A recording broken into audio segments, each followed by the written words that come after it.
अब जो आपका प्रश्न है कि उनके सामने श्रीमती लगा देते हैं, तो श्रीमती और श्रीमान, ये यहाँ हमारे हमारे भारत में या हमारे हिंदी में श्रीमती लिखने का मतलब होता है ये विवाहित है, जबकि संस्कृत में और विशेषकर बंगाली परंपरा में श्रीमती का मतलब जैसे श्रीमान।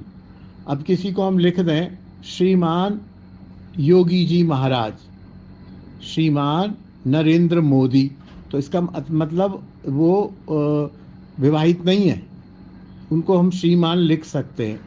ऐसे ही राधा जी को श्रीमती, श्री माने श्री सौंदर्य, शालीनता, समृद्धि, उससे मति माने युक्त, श्रीमती, श्रीमान, तो उस रूप में उनके नाम के आगे श्रीमती लगा दिया जाता है।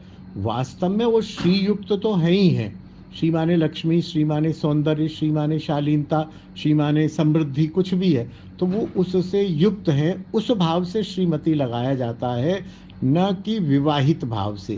और विशेषकर बंगला साहित्य में राधा रानी को श्रीमती राधा रानी लिखते हैं और ठाकुर को श्रीमान लिखते हैं, तो उसका अर्थ विवाह नहीं है।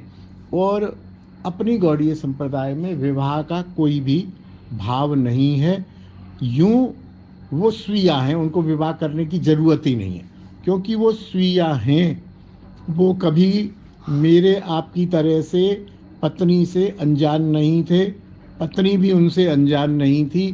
पत्नी उनकी शक्ति हैं, जैसे बल और बलवान होता है, जैसे धन और धनवान होता है, ऐसे ही कृष्ण और राधा जो हैं शक्तिमान शक्ति हैं, उनमें विवाह करने की कोई ज़रूरत नहीं है हमारे सिद्धांत अनुसार। कुछ संप्रदायों में होती है तो वो उनकी गुरु परंपरा है, उसमें भी हमें कोई आपत्ति नहीं है।